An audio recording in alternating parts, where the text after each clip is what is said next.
함께 사도신경으로 신앙 고백하면서 9월 8일 새벽 기도회를 하나님 앞에 올려드리겠습니다.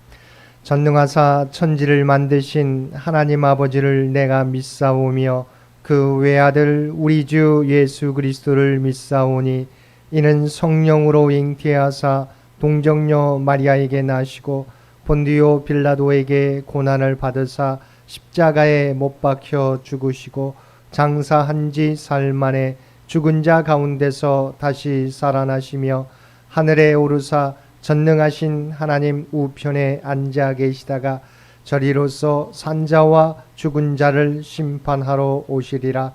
성령을 믿사오며 거룩한 공회와 성도가 서로 교통하는 것과 죄를 사하여 주시는 것과 몸이 다시 사는 것과 영원히 사는 것을 믿사옵나이다.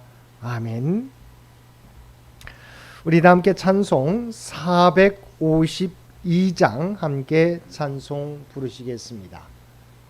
찬송 452장 함께 찬송 부르시겠습니다. 우리 찬송 부르실 때 2절 다음에 간주가 있겠습니다.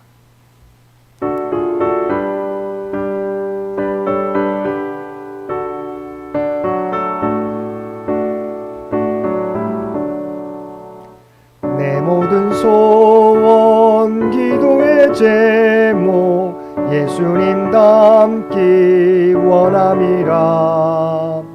예수님 영상 나 입기 위해 세상에 보았기 전에 예수님 닮기 내가 원하네. 날 구원하신 예수님을 내 마음속에 지금 고도사 주님의 영상 인치소서. 무한한 사랑 풍성한 긍휼 슬픈 자 위로하시는 주. 길 잃은 죄인 부르는 예수 그 영상 담게 하옵소서. 예수님 닮기 내가 원하네. 날 구원하신 예수님을 내 마음속에 지금 고도사 주님의 영상 인치소서. 간주입니다.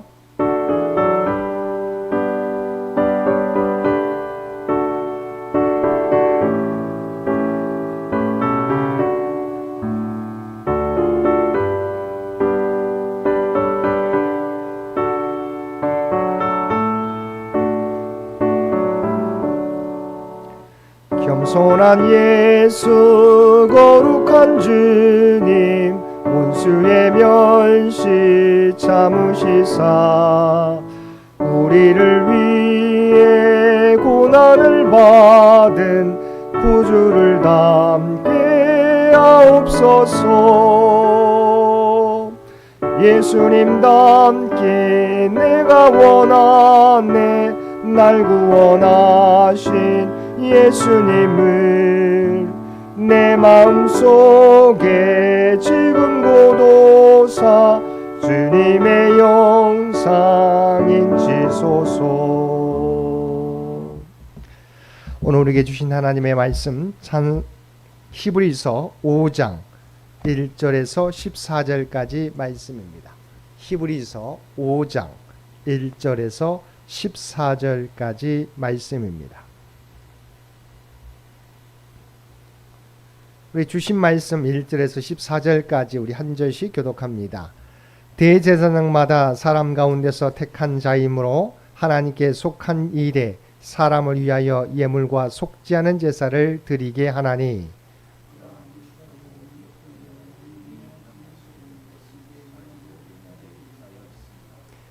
그러므로 백성을 위하여 속죄제를 드림과 같이 또한 자신을 위하여도 드리는 것이 마땅하니라.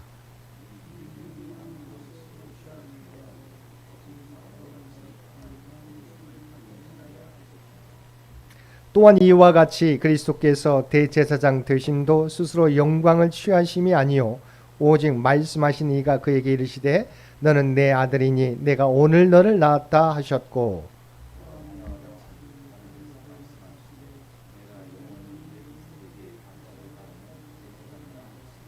그는 육체에 계실 때 자기를 죽음에서 능히 구원하실 이에게 심한 통곡과 눈물로 간구와 소원을 올렸고 그의 경건하심으로 말미암아 들으심을 얻었느니라.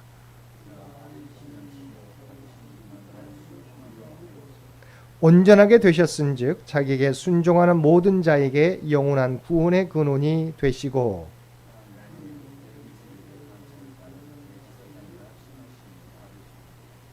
멜기세덱에 관하여는 우리가 할 말이 많으나 너희가 듣는 것이 둔함으로 설명하기 어려우니라.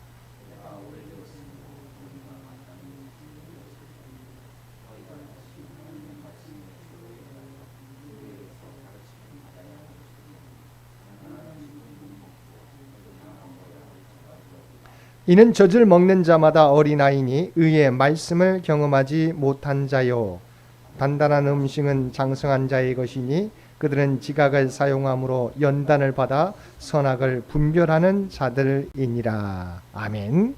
오늘도 새벽을 깨우고 말씀과 기도로 금요일 하루를 시작하는 우리 모든 성도들 가운데 하나님의 놀라운 은혜가 언제나 함께하여 주시기를 주님의 이름으로 간절히 축원드립니다.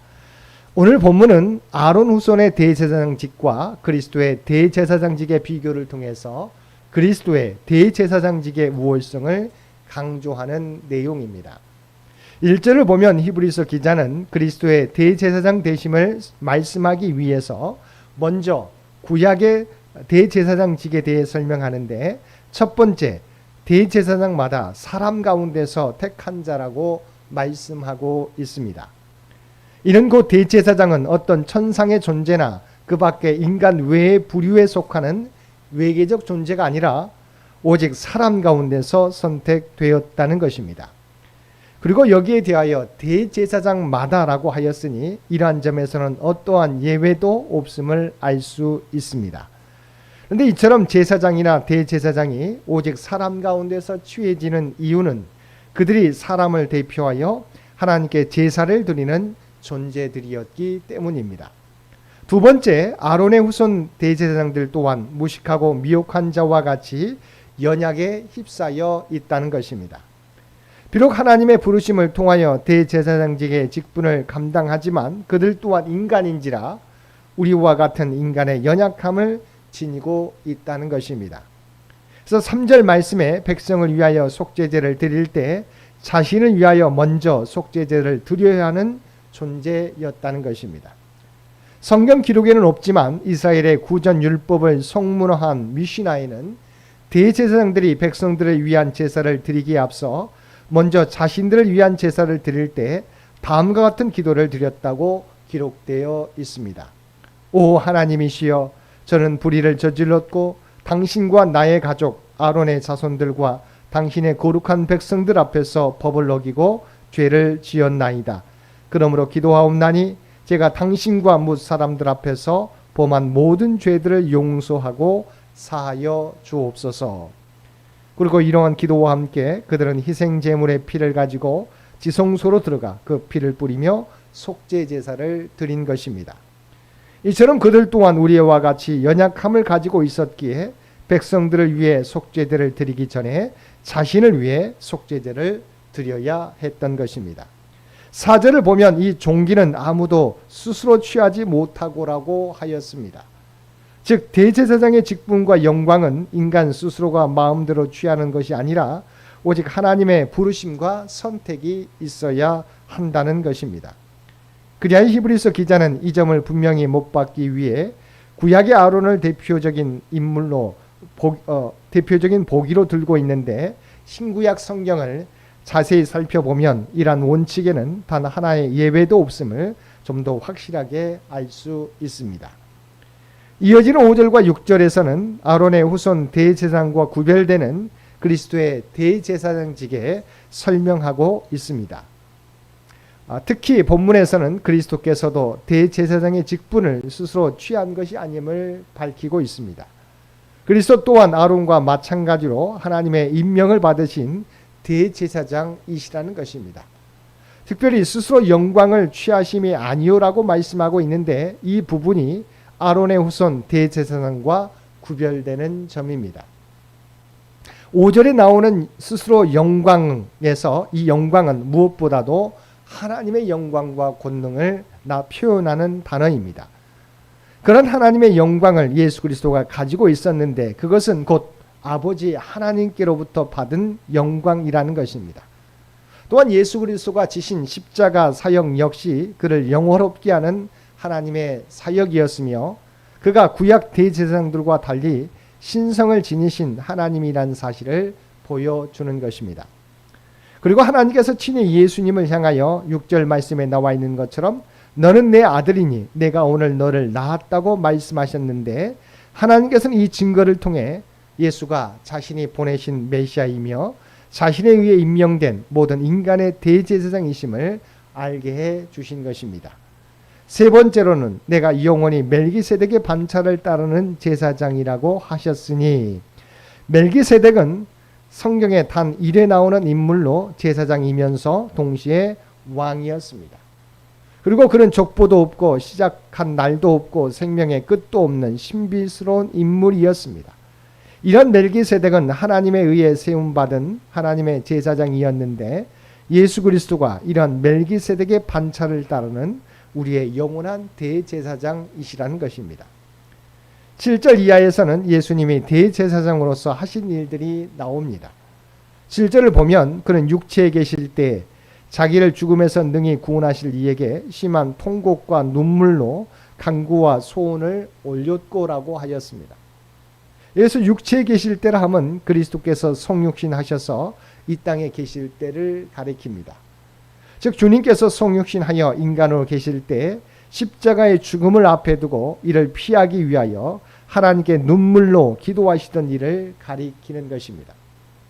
그러나 이때 주님은 십자가 죽음을 피할 수 없었기 때문에 눈물로 기도하시는 것이 아니었습니다. 주님은 인간으로 계셨을 때에도 스스로의 생명을 버릴 권세는 물론 취할 권세도 있으셨으며 필요하다면 수많은 천군 천사를 동원하여 생명을 지키도록 할 수 있는 권능도 가지고 계셨습니다. 그러나 주님은 죽음을 앞에 두고도 결코 그러한 조치를 취하지 않으셨습니다. 이는 죽음에서 능히 구원하실 이 곧 생사화복을 주관하시는 분은 오직 하나님 뿐이시며 이러한 하나님의 뜻을 거스르고는 결코 참된 구원과 행복을 얻을 수 없음을 아셨기 때문입니다. 8절을 보면 그가 아들이시면서도 받으신 고난으로 순종함을 배워서라고 나와 있습니다.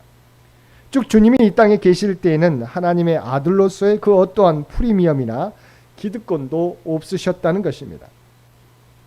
주님은 이처럼 모든 기득권을 버린 상태에서 오직 고난과 순종으로 인해 9절에서 말씀하고 있는 바와 같이 자기에게 순종하는 모든 자에게 영원한 구원의 근원이 되시는 온전한 대제사장이 되셨던 것입니다. 주님은 우리를 구원하기 위해 이 땅에 오셨을 때 그 어떠한 특권이나 기득권도 주장하지 않으셨습니다. 오히려 우리보다 더한 고난만을 짊어지셨습니다. 그래야 주님은 만왕의 왕이셨음에도 불구하고 예루살렘 왕궁이 아닌 베들레헴의 냄새나는 말구유에서 태어나셨습니다. 공생애를 시작하실 때에도 오히려 자신을 낮춰 죄인의 모습으로 세례를 받으셨습니다. 뿐만 아니라 표적과 은혜를 위해 수없는 기적을 일으키시면서도 정작 주님 자신을 위해서는 철저하게 가난하고 소박한 삶을 살아가셨습니다. 그리고 마침내 죽음마저도 십자가형을 택하심으로 죄인의 한 사람으로 해안임을 받는 죽음을 맞으셨던 것입니다. 이 모든 것은 그리스도께서 오직 하나님의 뜻을 이루고 우리를 죄에서 구원하기 위해 철저히 자신을 낮추신 결과였습니다. 마지막으로 본문 11절에서 14절에서는 이러한 주님의 모습과는 대조적으로 미숙한 단계에 머물러 있는 수신자들의 영적 유치성을 책망하고 신앙의 진보를 이룰 것을 권면하고 있습니다. 당시 그리스도인들은 마땅히 하나님의 말씀을 가르쳐야 될 선생의 위치에 있어야 했지만 말씀의 초보 원리들을 가르쳐야 할 수준이었고 단단한 음식을 먹지 못하고 젖을 먹는 수준이었다는 것입니다. 이제 우리는 십자가를 통해 우리를 구원해 주신 영원한 대제사장이신 주님의 은혜에 감사드리며 영적으로 단단한 음식까지도 소화하는 성숙한 그리스도인의 삶을 살아 주님처럼 순종함으로 하나님의 뜻을 이루어가는 저와 여러분 모두가 되셔야 할 것입니다. 우리 함께 기도드리겠습니다. 사랑과 은혜가 충만하신 아버지 하나님, 우리의 영원한 대제사장 되시는 주님을 이 땅에 보내주셔서 우리를 구원하여 주시고 하나님의 백성된 삶을 살아갈 수 있도록 인도해 주시니 진심으로 감사드립니다. 주님께서는 하나님의 영광과 능력을 가지셨지만 자신의 영광을 위하여 사용하지 않으시고 스스로를 낮추시며 죽기까지 순종하심으로 우리를 죄에서 구원하며 하나님과 우리 사이를 중재하는 영원한 대제사장이 되셨습니다. 이 은혜를 통해 구원받은 저희들, 우리 또한 주님처럼 스스로를 낮추며 죽기까지 하나님의 명령에 순종함으로 하나님의 영광과 뜻을 드러내며 살아가는 저희들 되게 하여 주옵소서. 오늘도 이 나라의 민족을 위해 기도드립니다. 지금까지 주님께서 지켜주신 것처럼 친히 함께해 주시고 인도하여 주시기를 원합니다. 또한 100주년을 준비하며 나아가는 살아가는 창현재단과 창현의 공동체 가운데 함께해 주셔서 우리가 드리는 모든 기도와 봉사와 헌신과 섬김을 통해서 하나님이 계획하신 일들을 하나하나 이루어가게 하여 주옵소서. 특별히 다음 선교 100년을 준비해 가는데 부족함이 없는 창현재단이 되게 하여 주옵소서. 특별히 이 땅을 살아가면서 아버지 하나님 이 땅의 문제를 가지고 주 앞에 간구하며 주님을 의지하며 나아가는 주의 백성들의 기도 가운데 함께하여 주시기 원합니다. 육신이 연약한 자에게 하나님의 치유와 회복을 허락하여 주시며 경제적으로 어려움 당하는 자에게 그들에게 필요한 은혜를 날마다 부어주시기를 원합니다. 시험을 준비하는 사랑하는 자녀들에게 하나님의 지혜와 능력을 허락하여 주시어서 하나님의 영광과 뜻을 나타내는 귀한 자녀들 되게 하여 주옵소서. 오늘도 우리에게 복된 하루를 허락해 주신 것 진심으로 감사드립니다. 우리에게 주어진 귀한 시간들 헛되이 보내지 않게 하여 주시고 날마다 주님과 동행하며 우리에게 맡겨진 사명 감당함으로 이 땅에 하나님의 선한 영향력을 나타내며 살아가게 하여 주옵소서. 이제는 우리 주 예수 그리스도의 은혜와 아버지 하나님의 극진하신 사랑하심과 성령님의 세상 끝날까지 우리와 함께 하시며 동행하시는 놀라운 교통의 역사가 순종하심으로 하나님의 뜻을 이루어드리신 주님처럼 우리에게 맡겨진 사형 주님처럼 순종함으로 하나님의 뜻을 이루는 삶을 살아가겠노라고 결단하며 세상 가운데 나아가는 사랑하는 주의 백성들과 그의 가정과 산업의 터전 위에 이제로부터 영원토록 함께해 주시기를 우리 주 예수님의 이름으로 간절히 축원하옵나이다. 아멘. 여러분 기도하실 때 오늘 주신 말씀을 위해서 이 나라의 민족을 위해서 창현재단을 위해서 창현의 가족들을 위해서 기도해 주시고 각자의 기도 제목 가지고 하나님 앞에 더욱더 가까이 나아가시기를 바랍니다.